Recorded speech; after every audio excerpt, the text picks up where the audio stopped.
So I'm here to give you a practitioner's view of how we manage credit risk in our mutual fund. And so the essence of this presentation would be as practical as actual investments are. So we all know that we are regulated by guidelines as far as certain regulatory guidelines are concerned, over and above which all of us have even more stringent internal guidelines as far as the overall risk management on investments is concerned. However, one area of risk that typically all mutual funds face on a day-to-day basis, and which is managed somewhat differently across mutual funds, is the area of credit risk management. And while all of us endeavor to ensure that we manage this risk properly rather than avoid this risk, because that is not a practical solution, it is very, very important possibly to look at practical aspects of how we go about doing it. And I think to start with, the credit risk concept, especially when it applies to mutual funds, does not start with the risk of default, or it does not end with the risk of default. In fact, as mutual funds, because we run open-ended funds which are fairly large in size and which are a major part of our portfolios, much more than credit risk related to only default risk, like possibly a bank or some other hold to maturity entity would look at, we look at credit risk as a combination of default risk, illiquidity risk, pricing risk, the risk of a downgrade, risks of spread widening, which impacts again the performance of the scheme, and ultimately what Sandeep was mentioning earlier, the risk of investor perception. So from a mutual fund perspective, very clearly when we look at credit risk, we are not only trying to protect the risk of default, but we go much beyond that in terms of the analysis of risk per se, and hence we are that much more involved and we are that much more concerned, not only in terms of the eventual repayment of interest in principal, but also the path that is taken to achieve that, and also whether the perception that we carry at the beginning of the investment actually plays through throughout the life of the investment. So that all brings us down to the central question, which is that how do you manage credit risk? And clearly the management of credit risk revolves around credit research, and it's a good idea to spend some time on how do we do credit research and what kind of approach do we have towards credit research. Clearly, because we look at it from a practitioner's perspective, we need to have a very, very holistic approach to credit research. It is not merely looking at numbers, it is not merely looking at ratings, but it goes much beyond that. Why has credit research actually become so much more important for the industry as a whole? Now, if you look at, so for example, I have been associated, or I have been a part of this industry since 2003, and I have seen this industry, especially in terms of exposure to credits, rapidly evolving rather, and I have seen these are the issues that have come up in the last 5 to 6 years. So if you look at corporate India per se, if you look at the instrument that we have been looking at, we are not only today investing in businesses that are much more diverse. In fact, we invest in companies which do financial services as well as chemicals as well as retail in one single umbrella. We invest in businesses where business cycles are becoming shorter and much less defined. We are investing in businesses where a lot of their competition is coming from the so-called new age technologies, and where businesses are evolving so rapidly that we need to be one step ahead in terms of our understanding of those businesses and potential fallouts also, where we are analyzing those businesses, especially when we are lending long-term money, sometimes for even 5 years and 10 years, etc. to these businesses. Clearly, the last 6 to 7 years have been the most volatile years as far as business cycles and financial cycles are concerned. And if you look at the volatility of rating migration, for example, that has been reasonably high as compared to previous years. And that is also a reason why credit research has become very, very important. And finally, you have seen a lot of complexities in terms of borrowers themselves. So earlier you typically would have only operating companies indulging in borrowing for their requirements. Now you have operating companies, you have holding companies, you have subsidiaries, you have securitization entities, you have entities which are combined together, 2 or 3 entities combined together under a single risk umbrella, etc., etc. So there are various new complexities that have also emerged in terms of the structuring of the offerings that the market has. And this is why possibly credit research has become that much more important in the last 5 to 7 years than what was the case earlier. Now, in terms of corporate issuers, now when we look at a typical corporate issuer, I think the traditional methodology of evaluating credit risk in any corporate issuer was obviously to do your financial and business due diligence, do your normal sector analysis, etc., etc. But I think what has evolved over the last 5 to 7 years very clearly is going much beyond that. So there are many softer issues that go into credit analysis today which possibly were not looked at in that much detail earlier. I'll just give you a very broader example here. So if you look at project finance risk, and we have seen how many project finance companies in the past have seen problems whenever business cycles turn, etc. The risk used to emanate from the fact that you were too much into Excel modeling there. You were just putting some numbers, and I have done them myself. We have had 20 sheet Excel files where you just change one number somewhere and the entire Excel file changes. Now the idea of credit research essentially is not to do too much of number crunching so that you forget the overall objective with which you are trying to lend to that entity. So you do much more softer, you cover much more softer aspects of the whole thing, which includes a very, very detailed management analysis. You actually look at the quality of management, which is possibly the most important thing, especially when you are into cyclical downturns or whenever a company is facing temporary issues.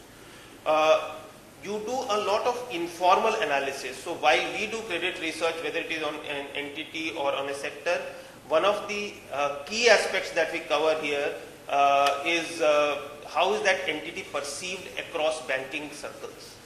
Now, as debt portfolio managers, we understand that most of the companies who are accessing debt capital markets today are doing it for the first time. There are so many companies with ratings of AA, minus, A plus, A, which are accessing the corporate sector today, or rather the mutual fund industry today, which traditionally have been bank borrowers. At the same time, they also have a much longer equity capital market history. So while you don't really have a debt capital market history for those borrowers, you have an equity capital market history, and you also have banking experience on those borrowers for the last 10 to 15 years. So what we tend to do a lot is to do this qualitative assessment through market intelligence in terms of talking to a lot of bankers and a lot of equity market participants who have been exposed to these companies in the past. And that is the best place to understand management quality.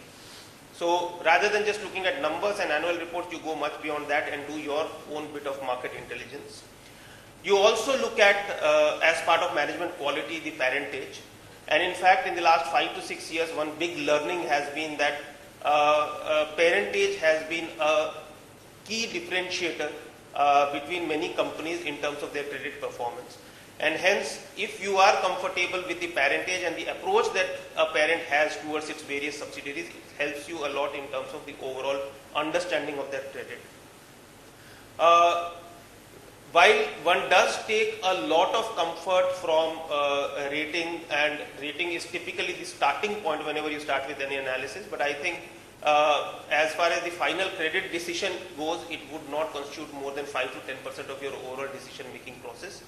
And for that purpose, you need a lot more of direct interaction with the corporate with which you are, to whom you are lending to, not only at the time of lending, but also throughout the tenure of the investments. And you also need a periodic review of those corporate borrowers, because we tend to borrow much long tenure nowadays than what was the case 5 to 7 years back. And business cycles and individual company positions keep on changing throughout this life. It is very, very important to have that kind of a robust setup which actually entails a lot of startup costs, where you not only need quality manpower but also need quality infrastructure to keep a tab on your investments throughout the life of the investment, rather than looking at them only at the inception or towards the closure of the investment. The mutual fund industry also has been very, very active in structured credits, not only today, but also as far back from 2005-06 onwards, when we saw the ABS market growing very rapidly in India. We at Reliance Mutual Fund also have been a reasonably large participant there. And we know that when one looks at structured credit, I think the learnings have been that the structured credit analysis sometimes is very, very different from what you do for plain vanilla corporate credit. At the same time, again, the mistake that typically people have done, and which Mr. Barua was also talking about, has been possibly to do too much of number crunching as far as structured credit is concerned. Yes, structured credit would need some more number crunching than you usually do for corporate issuers, but at the same time, you can't do away with issues like originator quality. You can't do with issues like the structure and the legal legal strength or legal weaknesses that are embedded in the structure. You can't do away with things like seniority and juniority of various tranches. And you also have to look at cash flows, especially in a structured credit, much more closely than what you would do in a plain vanilla credit. We all understand that structured credits are typically also off balance sheet exposures. So the good thing is, yes, you might get a credit enhancement vis-a-vis lending to the same corporate on its balance sheet.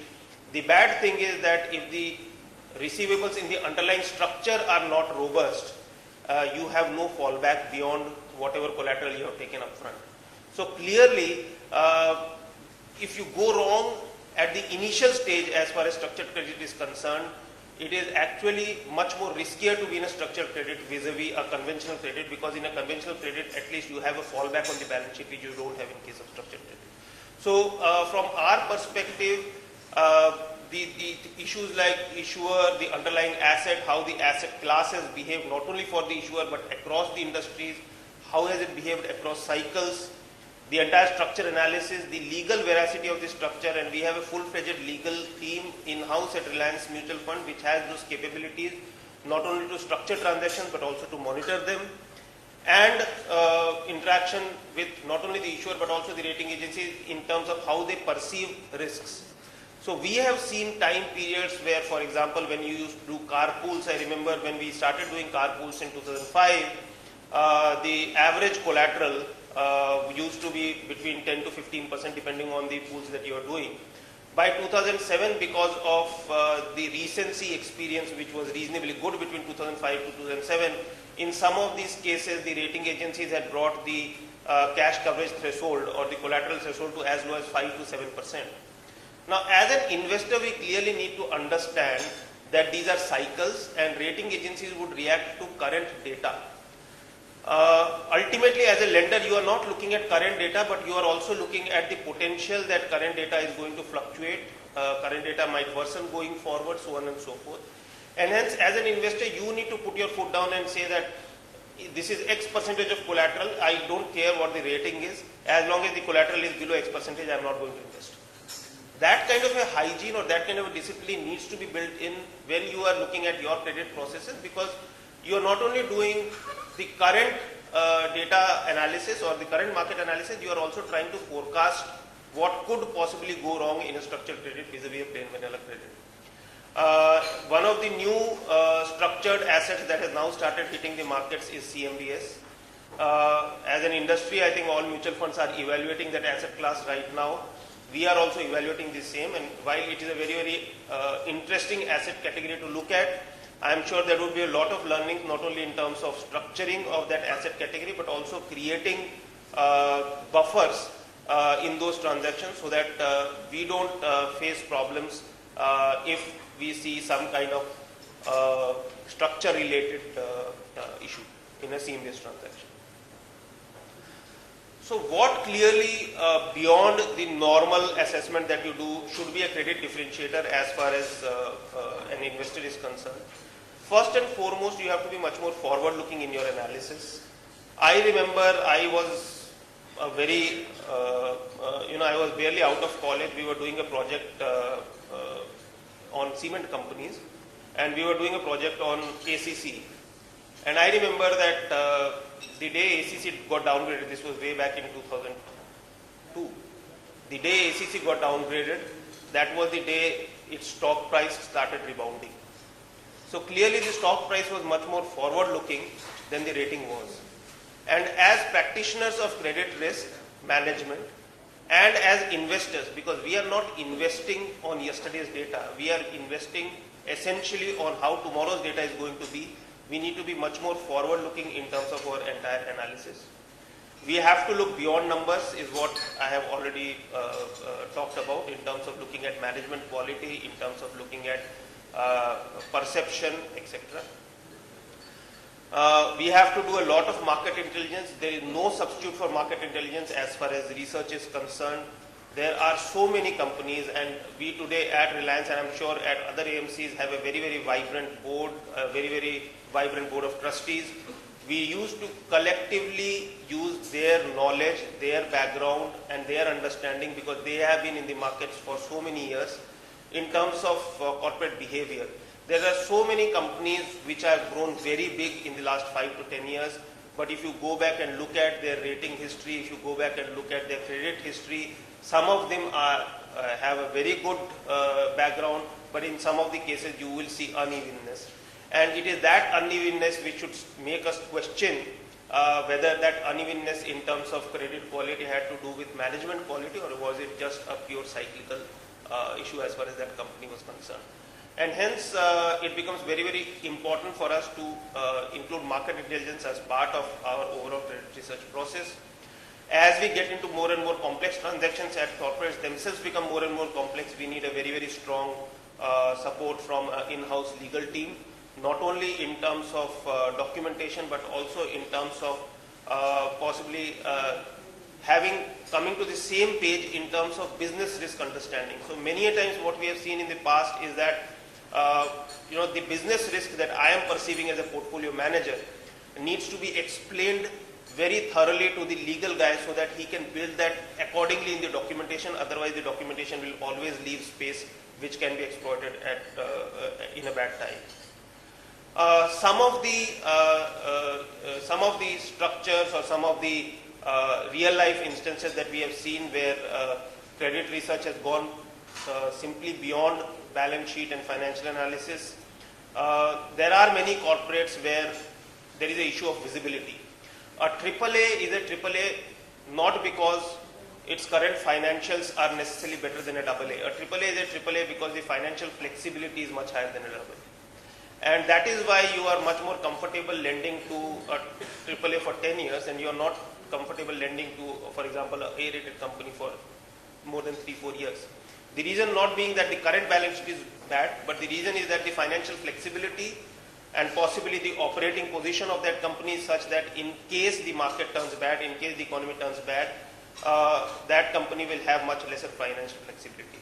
And hence when we are lending to them, we have looked at very structures many a times where we have got timely exits, even putting some price on that exit, but that gives us leeway to lend to companies which might be slightly lower in terms of the rating spectrum, but as long as we get those timely exits, we are comfortable lending to them with a shorter time horizon. We have used put options very frequently across transactions, and we have actually on a practical sense also utilized those put options across industries and companies wherever we felt that the credit profile was deteriorating.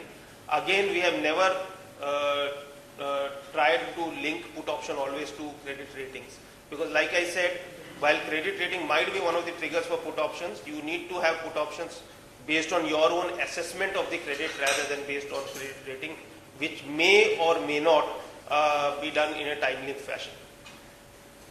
We have looked at structures involving parent-subsidiary relationships where the parent has taken the responsibility of shortfall undertakings.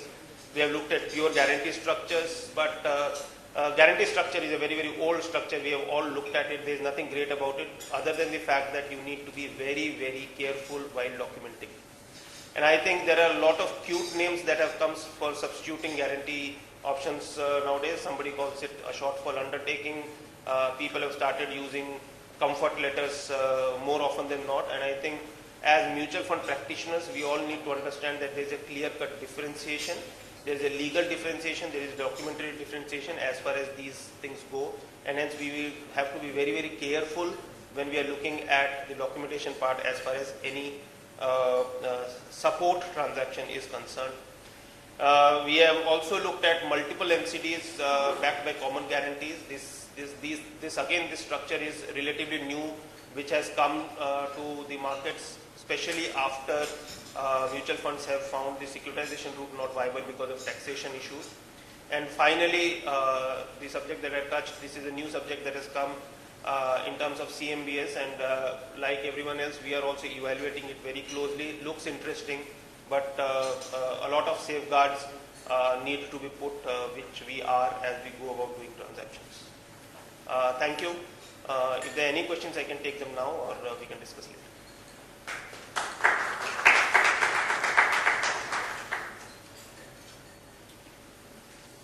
If there are any questions, can.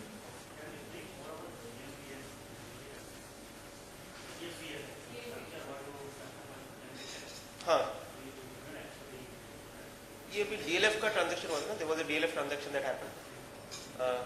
Sorry. Okay, so what happens is typically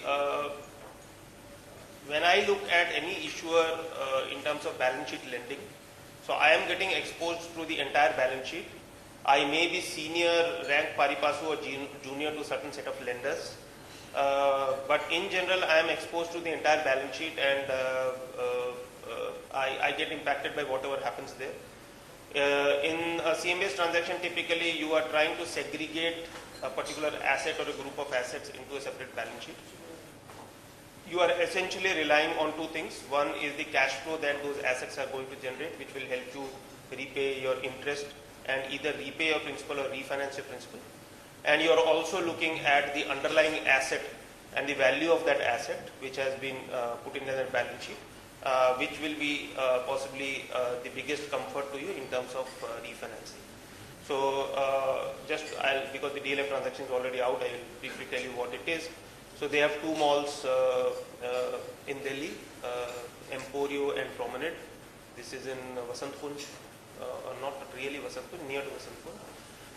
And they have securitized those assets through the CMBS structure. And these two assets lie into different balance sheets. And those balance sheets are ring-fenced in the sense that they have only these assets. And the only liability that they would carry is the liability in form of NCDs that have been issued to investors. And whatever cash flows get generated from those properties are used to service interest.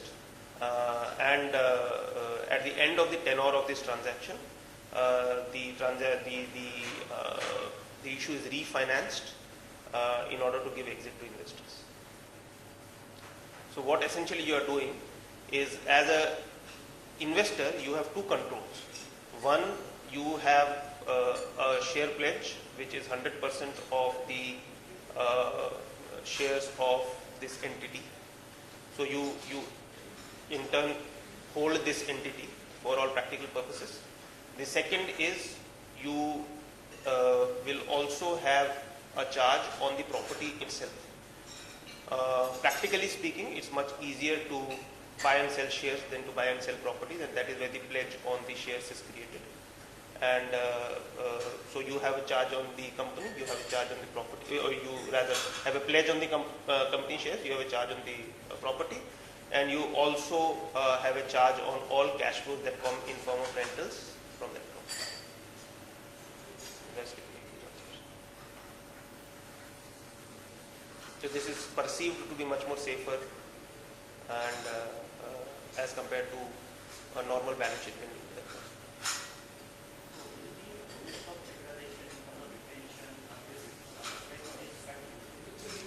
Growth of? Will the rules principles of securitization in terms of retention and on minimum holding period by the originator will also apply to these NCDs? No. So this is not securitization. Okay. So first of all, this is not securitization. This is as if that company is coming and borrowing money in the form of NCDs, normal NCDs. So there is a company called DLF Prominent Limited, which is actually borrowing money in form of NCDs. That is a subsidiary of DLF Limited. So you are actually having a pledge on the shares that DLF Limited holds in that subsidiary. So you ultimately have control on that subsidiary. Over and above that, you have a control on the cash flows of that subsidiary. There is a particular waterfall that is defined like in any securitization transaction, that whenever rentals are received, they will be used in A, B, C manner. And third, tomorrow in an eventuality, if there is a problem in terms of debt servicing, you also have control of the asset. So this is not securitization.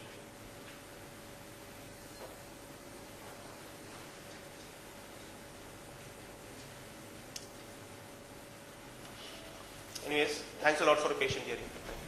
Thank you very much, Amit.